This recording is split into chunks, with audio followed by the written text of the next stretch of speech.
Welcome to the Soffy Blues, your source for all things Everton, and welcome to the live instant match reaction to Manchester United 3, Everton 3. Everton steal a point with the last kick of the game. Absolutely amazing stuff. It's absolutely insane what's gone on. I'm joined by Paul McAllister, who's got a bottle opener in hand. I can tell he's getting a pint down him already. Look at that.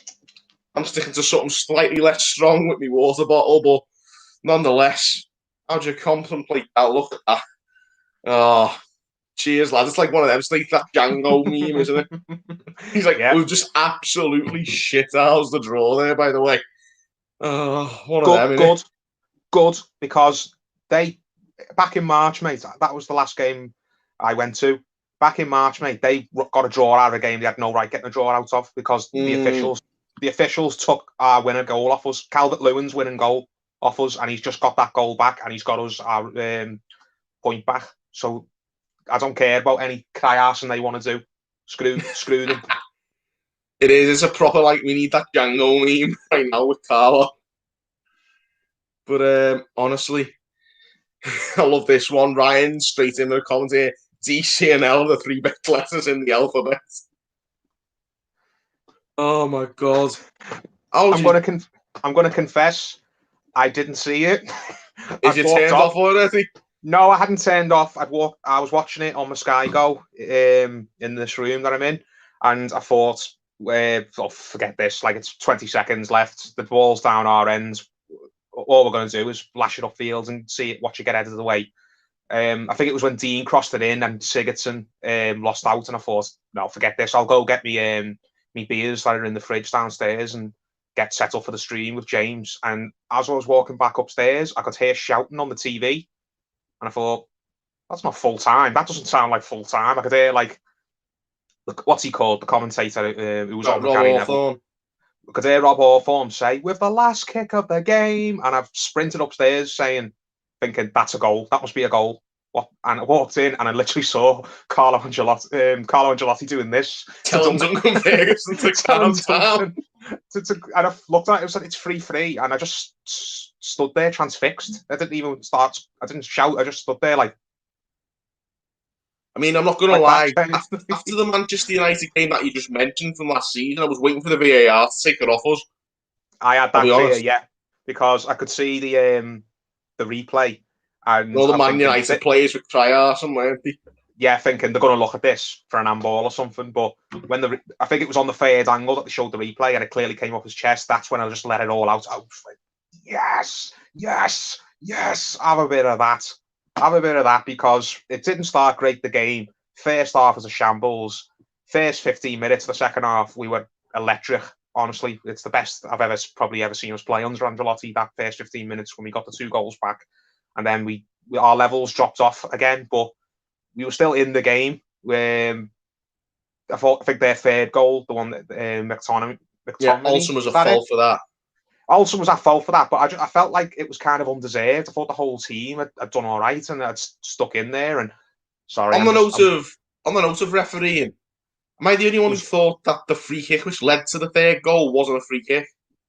The referee was garbage. Yeah, John Moss was John Moss, basically. Awful.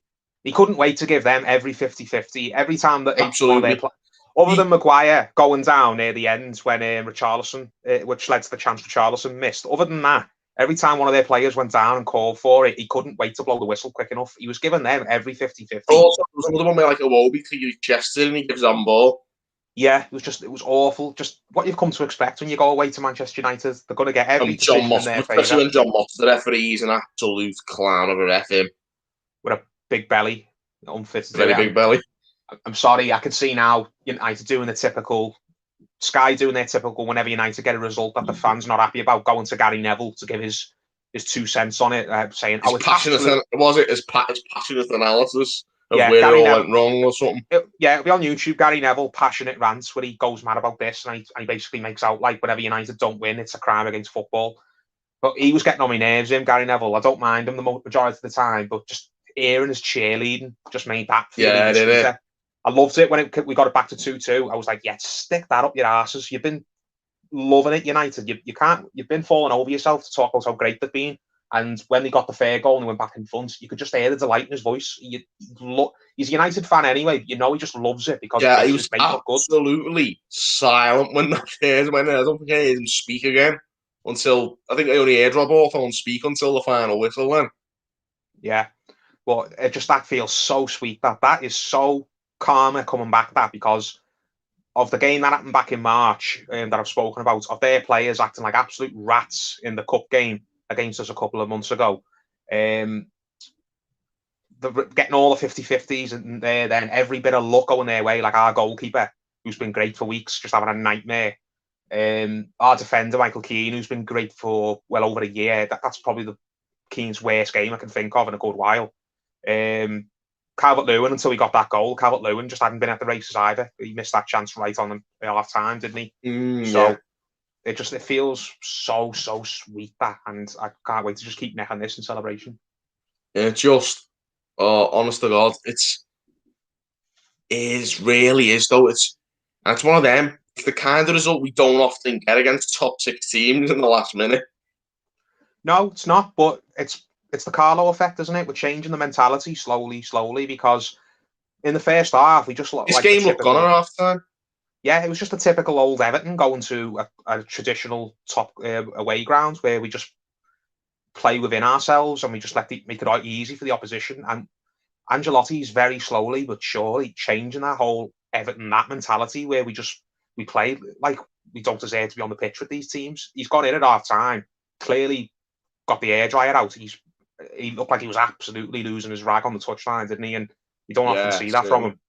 You don't often see Ancelotti really seem to lose his composure, but he was really angry. You could tell going into half time there. And it's had the effect where the players have heard him. And I want that passion that he's got and that anger he's feeling to be on the players themselves. I want them to be angry when they know they're not performing, thinking, why are we making these look like Juventus? They're just United. They're a good side, but they're only as good as you let them look. They're not like Alex Ferguson's United. No. Speaking of him, by the way, I know this might sound petty, but why is he in the stadium? Does anyone know that? He's a 79-year-old man. Because of the lockdown rules? Yeah, no, it's garbage. People could say, oh, he's the ex-manager, he's a club director, he's this, he's that, he's an ambassador. The fact of the matter is he a key worker? No.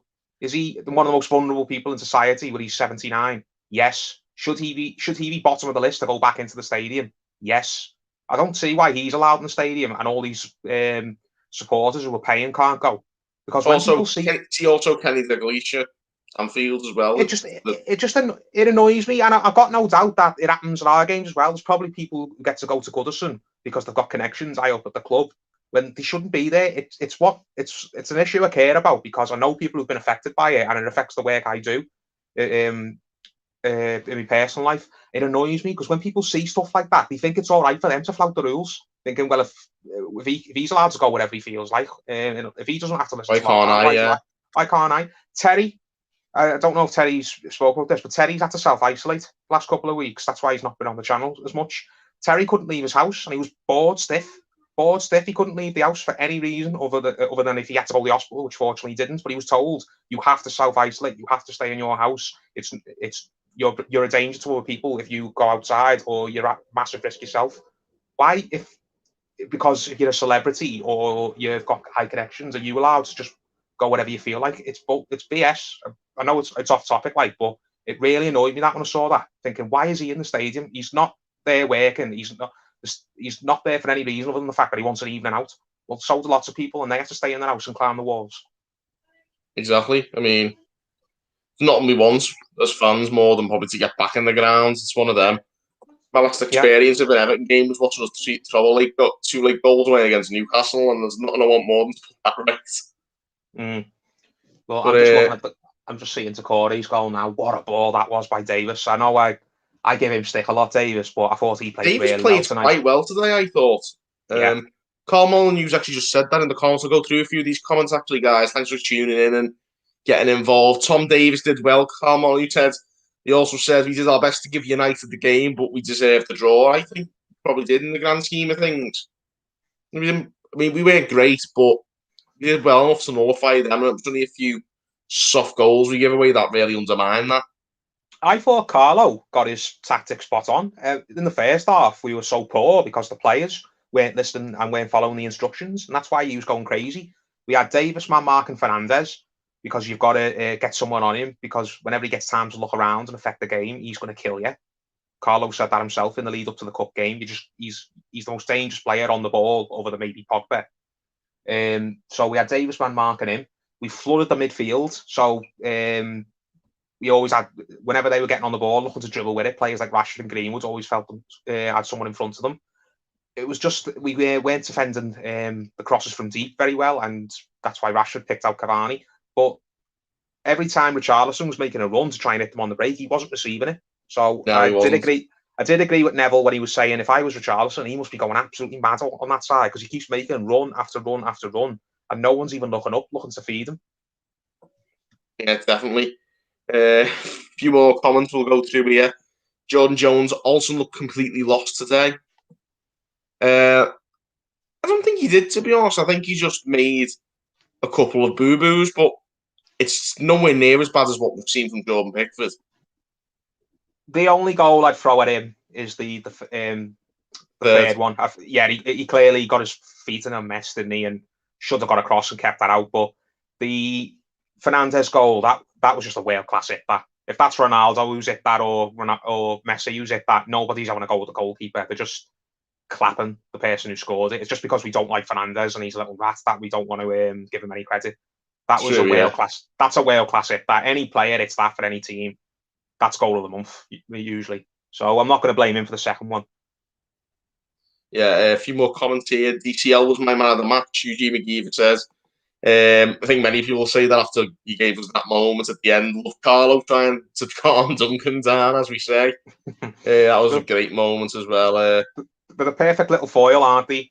Ferguson's like all passion and sort of like old school, like knows what Evertonians think. Is an Evertonian himself, has been an Evertonian for decades, lives and breathes Everton, whereas Ancelotti's like the calm hand who's come in, and I know he's done really well getting everyone to take them to the heart, but he's kind of still viewed as this outsider, wasn't he?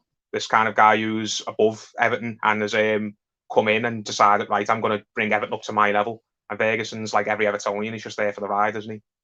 Yeah, I think it's one of them. Carlo's just like, will you calm down, mate? Just have a bit of, I don't mind that. Have a bit of we as supporters can give it all this, like, yes, get in, have a bit of that. But I do like it when the coaches show a bit of class, because not all managers in this league do that. There's a lot of good winners, but there's a lot of bad losers. So certain German with a swinging jaw swings to mind.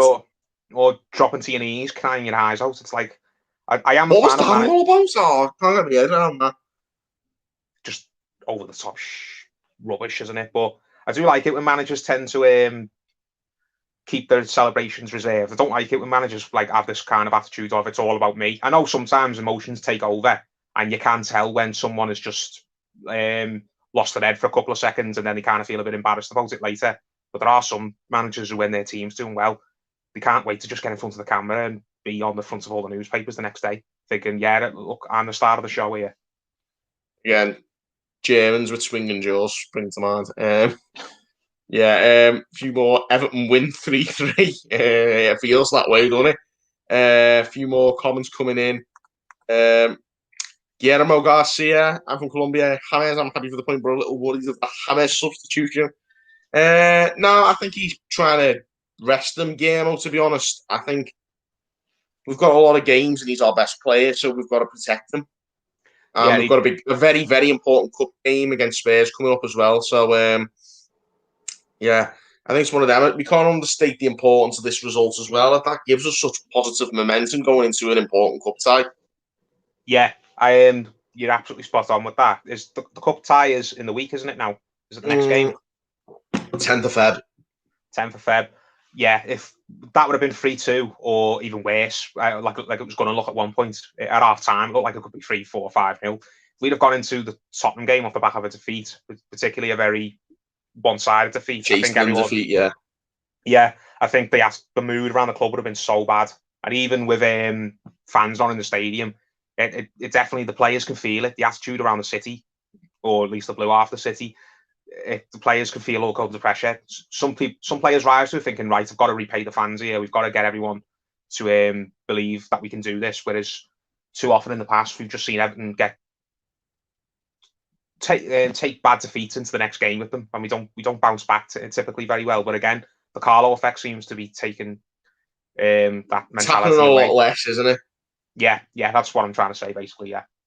Yeah, I mean, even we were very, very disappointed, and I was very angry about the Newcastle result. But obviously, the performance against Leeds kind of showed they were trying to put that right, and I don't think we've seen enough of that in the past. And I think that's a good sign of progress, is that there's a lot more of a power of recovery, I think, now. And I mean, that was an even greater example of it today, to go in half time 2-0 down against the side second in the league and to end up with a draw. We didn't make easy weather of it, but we ended up with a result when it looked very unlikely at half time. That's good. But, it's fighting spirit, and it's a bit of a bounce back ability that we definitely haven't had for a long time. So it's great to have that. And that brings me on to Toffee Blues John, just popping in the comments. Thoughts on Carlo? I mean, what's the left to say about Carlo? I mean, he's overseen a major turnaround, isn't he? Everton is a very, very difficult job in the sense that it's very, very hard to keep supporters happy for a long period of time and to get supporters to trust you and willing to buy into what you're saying and not overreact when things are going bad. Because as Evertonians, as football supporters of the Everton Football Club, we've had so many false dawns, we've had so many letdowns, we've had so many moments with our hopes and dreams where it's looked like it's on the verge of happening and then it gets dashed at the last minute. Managers like Silva and Martinez and definitely Koeman. Maybe not so much Koeman when you hear what I'm going to say, but definitely Martinez and Silva. They're probably good fellas at heart, and they genuinely wanted to do well for Everton, and they genuinely thought their idea could help Everton long term. But they didn't have enough on their CV where fans were willing to trust them through the dark periods. They couldn't ride out the storms.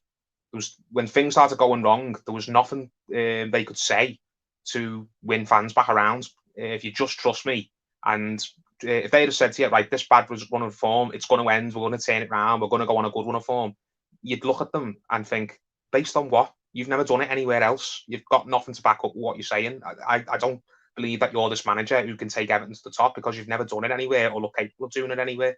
Whereas Ancelotti was the perfect man who Everton have needed basically since the late 2000s ever since the 2009 final, because I always viewed that as kind of Moyes' peak that season. Where, because after that it slowly started to go downhill under Moyes, and it's been going downhill maybe apart from one or two seasons here or there ever since, hasn't it? So ever since basically the peak period of David Moyes, we've needed a manager like Ancelotti to take us on to the next step, to take us into the Europe regularly, to challenge for trophies and hopefully win a trophy, to make us a top club again. Not just a club that people respect but don't really care about. So he's come along at the perfect time, and I hope he's around for a long, long while. Yeah, absolutely. Evan Koeman says Davis and Gomez are best today. I mean, I don't think I saw much from Gomez today. I think he did okay, but nothing to write home about, I thought. But Tom Davis, I thought, was really good today. I thought he did his role pretty good. Yeah. Credit where it's due to Davis. I thought Davis was really good, especially when he got into Fernandes early and let him know that he was man-marking him. I think Davis suits that role in the midfield more than any other position we've tried him in. I think he is just a player who doesn't need to be on the ball more than much in the game. He's there just to mark space or mark a player and just break things up. Gomez was a bit of a mixed bag, as you said. I personally felt he was really poor in the first half, but I saw other people, including some of our friends in the Toffee Blues, saying that he was quite good and they were impressed with him. And I was thinking, really? I'm assuming John did, because he just asked how good was Andre today, Blues. Yeah, some people were saying he was good. I didn't think he was good in the first half. Thought he got a bit better in the second half, but then I saw people who were previously saying he played well, saying his levels had dropped off when I would gone the opposite way. So bit of a weird one. Maybe I'll have to watch the highlights back or the game back itself in more detail. Maybe it was just one of those performances where people were looking for different things. Yeah, Guillermo Garcia again has popped up on So on James, today's rating deserves a 3 or 4 out of 10, but that's the proof he really is world class. He played bad, doesn't dictate, doesn't make chances, but one clear chance, and I presume he says he took it there with the brilliant goal that he scored to get us to 2-2. I mean, it wasn't James' best day at all today, but, when you're a player that good, as Guillermo's just said, it only takes one moment of class and you can produce something. Yeah, I agree with what you said. I thought it was probably the right decision to take him off when we did, because we've got to manage his minutes and we're going to need him in the upcoming weeks. But I did think after he did depart for Gomez, I thought we dropped off quite poor. I didn't fancy us to score in that last 10-15 minutes, because I don't think when Sigurdsson came on. Sigurdsson, sorry. I didn't think Sigurdsson was offering anything, really. I mean, I understood the thinking behind the substitution, but I just thought Sigurdsson didn't really get into the game at all, really. And was he the one who delivered the free kick in? Because, as I've said, I didn't see it. So was he the one who delivered it? It was Luca Dean's free kick that came in.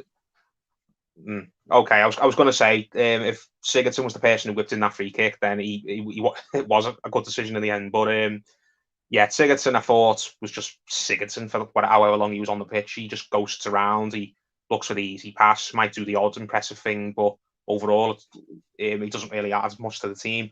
I did think Joshua King played really well when he came on. That's a very interesting point. I was just about to mention him, because when he came on, I thought, he isn't doing very well here.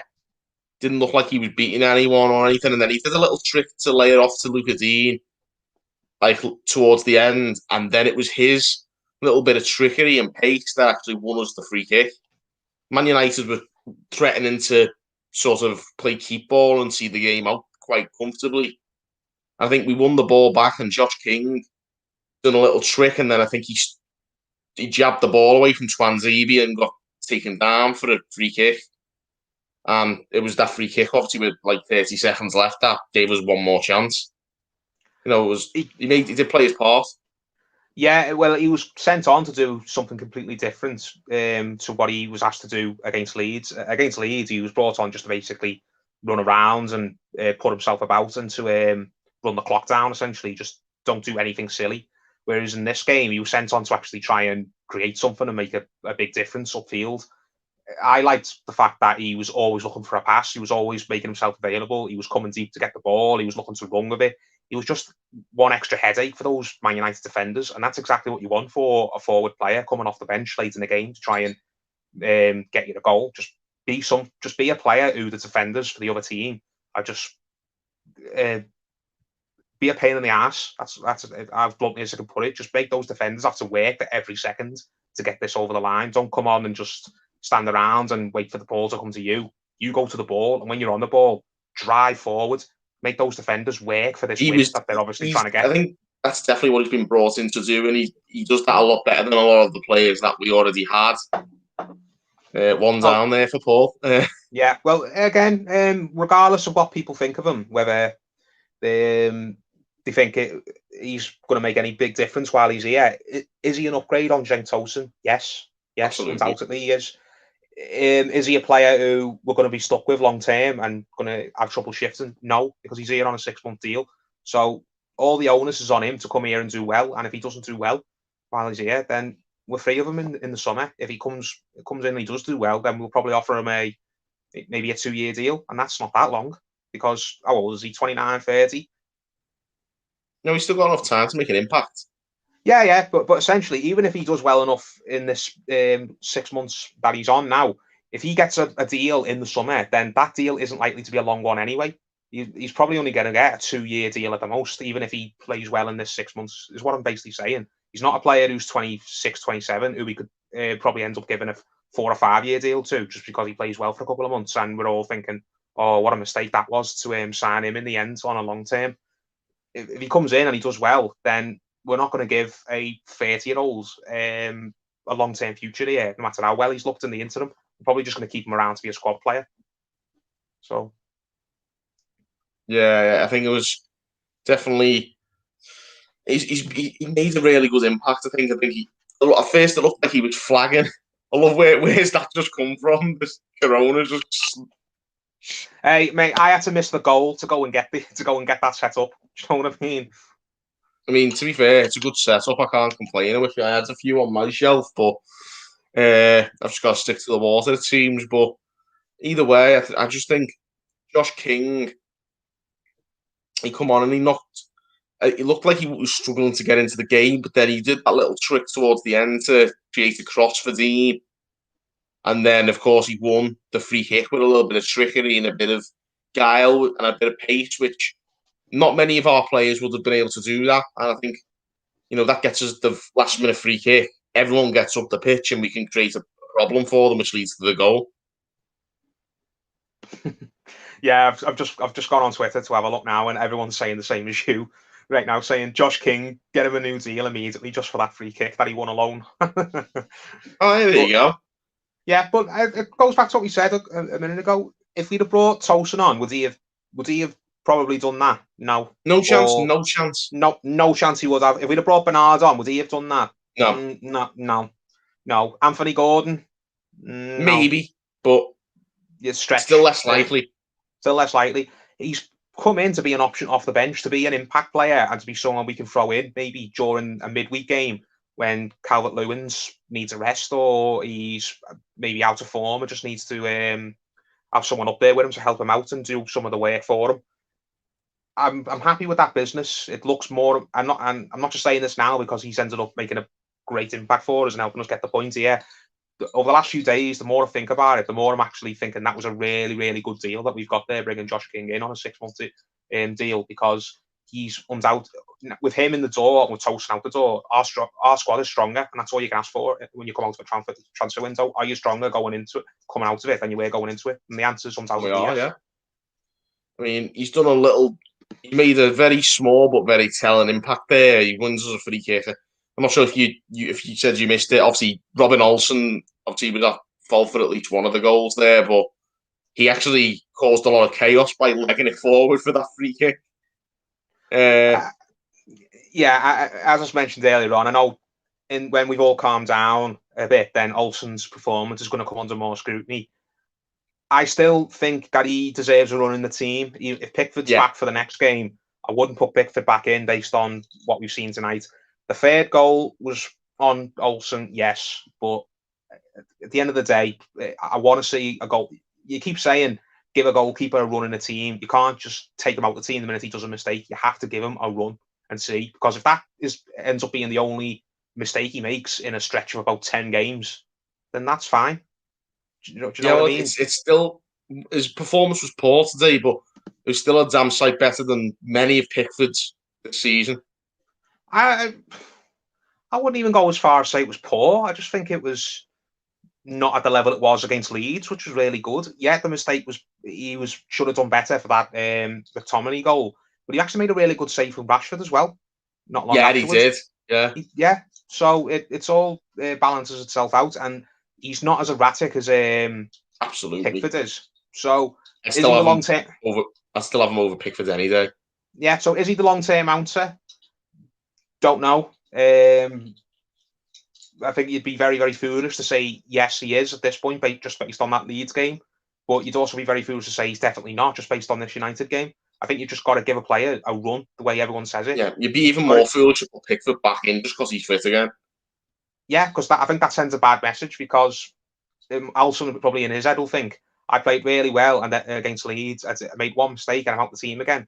Pickford makes mistakes nearly every 1 in 2 or 3 games, and he doesn't come out the side. So, no, I get, basically, to sum it up, I get why people are annoyed at Olsen for that third goal and maybe the second goal, even though I don't agree with that one. But I do think that he should be left in the Everton team, and we need to give him a long couple of weeks, couple of months in the team now. And we'll see how many mistakes he's got in him, because we know how many mistakes Pickford's got in him. You put him in the team for 10 plus games, he's going to make at least half a dozen mistakes. I think Pickford just makes our defenders panic more. Yeah. And if Olsen's in the team now for a good couple of months and he's only got 1 or 2 mistakes in him, and that was one of them we've seen tonight, then I don't really think that there's much reason to complain about him. No, not at all. A few more points in the chat. G Gambas just said we need Mina. I mean, Yerry Mina didn't play at all today, but I thought we missed him. Yeah, I thought so too. Yeah, I mean, I think that first goal for Cavani doesn't happen. I think Mina gets tighter there and it's that clear. But again, I don't want to be overcritical on the players who we thought underperformed because Michael Keane had a stinker there excellent tonight. this season. But Michael Keane's been a rock for about a year at least now. So I know it's annoying that we always seem to have these poor performances where players who are banging form just seem to lose their heads when we go away to Anfield or to an Old Trafford. And you think, why is it always these games every season where just form goes out the window for us and we can't perform the way we know we can perform? But I think you've just got to take it on the chin. Michael Keane will not put in many more performances like that, surely. So I'd bring Mina back the next game and I'd maybe throw Godfrey at right back because I think Holgate is probably Holgate wasn't at his best today. No, Holgate's again. I like Holgate, and I think Holgate's been largely good this season as well. But of all the players who are performing the best out of the defenders at the moment, Holgate's performing the least best. I don't want to say he's performing bad. He's just not as in form as all the other ones are. So he's going to be the one who has to come up, make way. I think leave Dean in, leave Godfrey in, and put Godfrey at right back over Holgate, and put Mina back in with Keane. Sounds. Erwin Koeman says Olsen didn't do good, but we need to give him some more games. Linus has popped up with, as a Swede, I've seen Olsen in the national team, and he's made 2 mistakes in 7 years, which is great to hear. That's really good comment there. Thanks for tuning in, Linus. Always good to have some extra insight into our players. Tario says the squad's really coming together now. Yeah, I think, as Paul said, we've trimmed it down a lot. This window just passed, and in the important change up front, we've seen Toten go out and King coming in, which is a step up in quality. So you can't really argue with that. And I think as Tario said, the squad is coming together, but I think we'll really see it come together in the summer when our FFP isn't shackling us as much and we can afford to spend a bit more. And hopefully, let's see how we get on. But we've got to hope that we can get over the line and get some form of European football, because that'll really help us in terms of recruiting quality in the summer as well. Yeah, and that's a gargantuan point, that, in terms of the fight for Europe, because not many teams who are fighting for the top 6 with us will go to United and avoid a defeat, will they? Yeah. That's a big point. That's what someone said earlier on. Everton win 3-3. That feels like a win, because that will give us so much belief now. And normally that's one of the games of a season that you just tend to think we're not going to get anything from, and you have to just write it off. But we've done the complete opposite. We've gone there. We've maybe rode our luck a little bit, but we deserve a bit of luck considering all the bad luck we've had over the years, and the fact that they were being so ratty and we weren't getting any decisions from the referee. So that's a massive point, and I really think that could be something that we can springboard off of now. Hopefully we can build on that. Yeah, definitely. Look how much it meant. Look how much it meant to the players. The way they were all going mad and they were screaming into the camera, and Ferguson losing his head completely. Absolutely. You could see how much it means. That will probably give the squad a big lift. And this goes back to what I said before. That's the type of atmosphere that you want in the changing room and around the club going into a big cup game like Spurs. Very important. Yeah, you want everyone to be pumped up and happy and thinking that we don't care who we play next. We can take them on. We can beat them. If we'd have gone in after a defeat, then it would have just been very, very deflated, wouldn't it? And we just think, okay, well, hopefully we can play well against these, but we just considering what we've just seen in the last game, shouldn't get our hopes up too much. Whereas there'll be none of that now. There'll be, right, we've just gone and nicked something at United at the death. Everyone's fired up thinking there's no team that can keep us down. Doesn't matter what time of the game it is. We are never beaten until the final whistle. Let's go in and get into these and keep the positive mood going. Definitely. Harry Jones made a good point there as well in the comments. Imagine Alan was on that pitch tonight. I'd have loved to have just seen him go through Fernandes, because he's a rat. I can't bear him. Really Great player. You'd love him on your team. He's probably one of the best post-Ferguson United signings, but God, he's really unlikable though, isn't he? Definitely. A few more points. Edwin Sanchez, Carlo, man of the match. Yeah, I agree with that. Carlo got his tactics spot on for me. It's just the players let him down the first half. Yeah, Toffee Blues John pops up with Carlo. It's got the squad fighting and showing character. He most certainly has. I think that's the big difference. We're never getting a point in that game under Marco Silva or Martinez or anybody for that matter. Probably not even Moyes. No, Moyes wouldn't have even tried to get a point. Moyes was the centre half on when we were like 3-2 down. Yeah, knife to a gunfight, things like that. Moyes, that was his famous quote, knife to a gunfight. And there was also, when I went away to Old Trafford and to Anfield, I just wanted to get out alive. That's the mentality that Ancelotti and all his predecessors have been fighting against. But thankfully, Ancelotti seems to be making more headway than they ever managed. Most certainly, yeah. A few more points made. Aaron Koeman so right about King for winning the free kick. Yeah, he made a really good impact. Guillermo pops in. Another improvement I see today, finally, Everton pressing high on the pitch for some period. We don't often press high up, I don't think, against top six sides. And, I found teams lower down in the league than us actually do a bit more than we do, and we've seen them actually have a better record against these teams. I think it's in these games, you sometimes get rewarded for just giving as good as you get. Yeah, but again, that's a mentality problem that's been at the club more than on the players themselves, because there's a lot of players who've done well against the top six teams and have won at Anfield, have won at Old Trafford, have won at Stamford Bridge, but they come to Everton and just the mentality that comes from the top and has seeped all the way down and it's festered for years, it infects them. And it just, I can imagine like little things. I remember, might have been Phil Neville or someone like that. He said when he was at Everton and he was Everton captain, in the lead up to derbies, all the staff at the club behind the scenes were more nervous than him as the captain. He was going to be the person leading the team out on the pitch, and he was the calmest person. And all the kit men, the tea ladies, the groundsmen, they were the ones who were all more on edge than him, and they weren't actually going to be playing. They were like, you got to make sure you don't lose. You got to do this. You got to do that. You can imagine why that would affect a player's psyche when they're around these people every day at the training ground. They must overthink it in their own heads. Whereas if the mentality of these club staff was better, then it wouldn't affect the players so much. Yeah, Charlie Greenway's made a very opposing point to what we said before. What do you think about taking James off? Surely Carlo was only going for the draw after that sub. But I mean, were we getting beat at the moment he took James off? Or yeah, it was. I think it was 3-2. I think it was around the goals, either a couple of minutes either side or a couple of minutes after. But I think it was a couple of minutes after.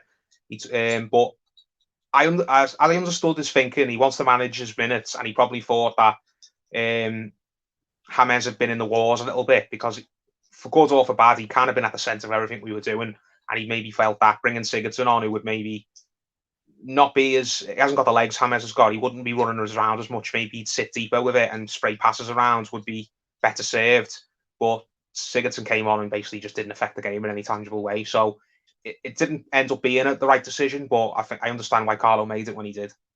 I don't think it was Carlo settling for a draw and being negative. I think it was just Carlo thinking that Rodriguez had run his race and it was better to just protect him and maybe try a different tact. Some not as good news from what I've just heard. Apparently, Carlo says James was injured at half time. He took him off after the goal. No. He's injured his calf, apparently.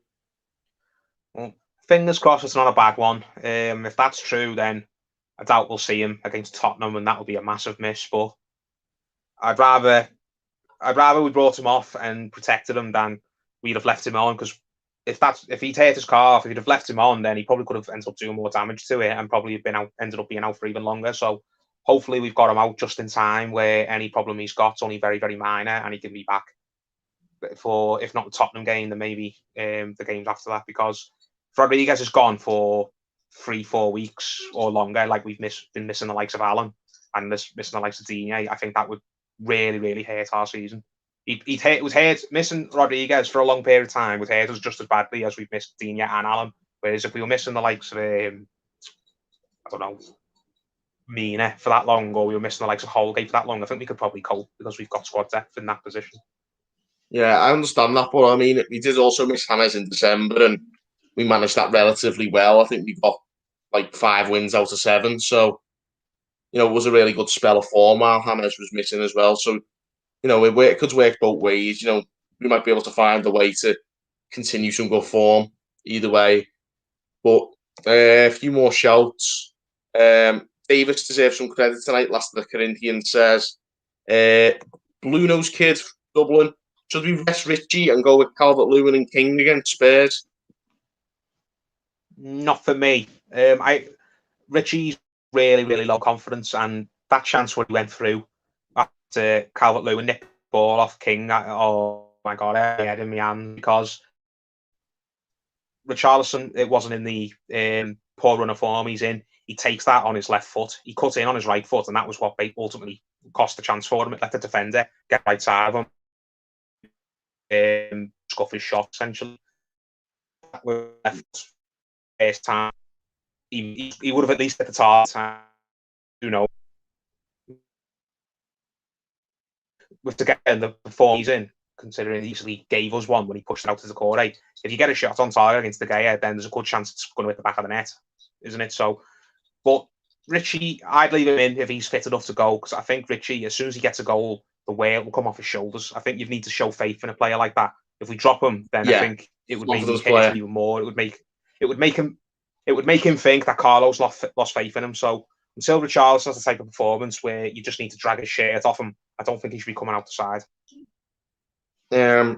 Carlo says James is a tight calf. Doesn't sound too bad, to be fair. James 1, 2, 3, 4 or James 1, 2, 3, 4.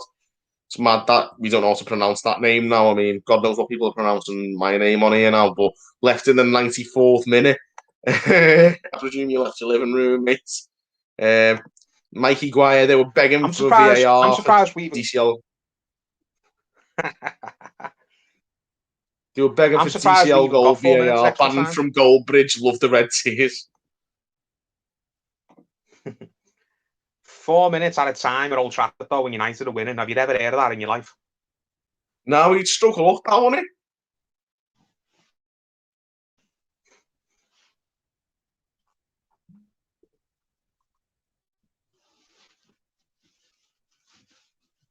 A few technical glitches, it seems, at the moment, but we'll be wrapping up anyway very shortly. Well, Wi-Fi had a problem there, but I think it's okay now. I think we're going to be wrapping up anyway very shortly. Final comment, a good way of wrapping up actually. Charlie Greenway, Doucouré has been given the official man of the match. Do you agree? No, I thought he was really poor in the first half, and fair play to him. He got the goal that got us back in the game, but I thought he was one of the midfielders who was basically being really negative, more than anyone else. He wasn't looking for the pass. He wasn't getting in the right areas. He was losing the ball cheaply. Got better in the second half, like the whole team did. So I don't want to go. Got himself the goal, that kickstart and comeback as well. So you can't argue with that. Now, man of the match for me would probably be.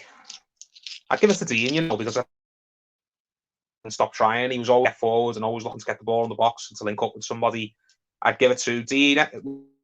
Maybe Godfrey as a close second, because I think his levels didn't drop at all. Godfrey was just Godfrey. He was handling everything at the back, simple enough, and not shying away from any battles, and made some really important clearance.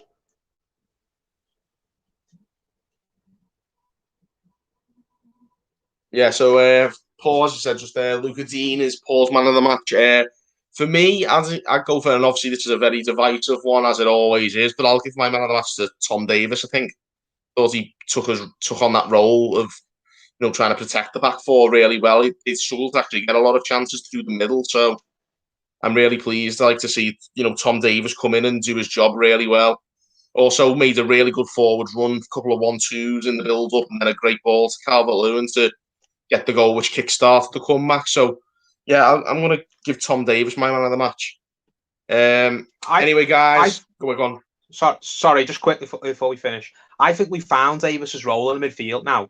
I think Davies is not necessarily a number 8 or a number 6 or even a number 10. I think he's just that player who you send on to mark an opposition player. And I think there's a place for that in any top team. Just send him on just to cause havoc and to niggle at the opposition. And the less he's on the ball, the better. We don't need him to be cutting defences open. We don't need him to be making last-ditch tackles. We just need him to be there to unsettle the opposition. And it clearly worked, because Fernandes was cry-arsing from the 5 minutes onwards. So, yeah, very well done, true. Tom. But also, I thought you say like you don't want him on the ball too much, but I thought when he got on the ball today, he played a little 1-2 with Luca Dean, carried the ball, and played a belter of a pass for Calvert-Lewin to set up that opening goal for us right after half time. I thought he'd done so well with that. He was pivotal in that move. Yeah, 100%. That pass through to Calvert-Lewin for the goal that Decore ended up getting, that was wonderful. That if that's Pogba who makes that pass, then Gary Neville's drooling all over his he's doing more than that, mate. Yeah, he's doing more than that. They'll be talking about that on post-match on Sky for about 10 minutes if that was Pogba who made that pass. So, well done, Tom, mate. Yeah, fair play. So Tom Davies gets my man of the match. Luca Dean gets Paul's man of the match. That's the end of the stream, guys. Let us know your man of the match. Keep dropping us a comment. And, even when the stream's finished, keep them comments coming in. Let us know your man of the match. Let us know your opinions on the game and how you're feeling. I'm sure you're feeling very good. As someone said very early on in the comments, Everton win 3. We're all relatively happy. Paul sank 2 Coronas in the middle of this stream, so I'm sure he's enjoying himself as well. So we'll leave it here, guys. Thank you guys for tuning in on the Toffee Blues, and we'll see you next time.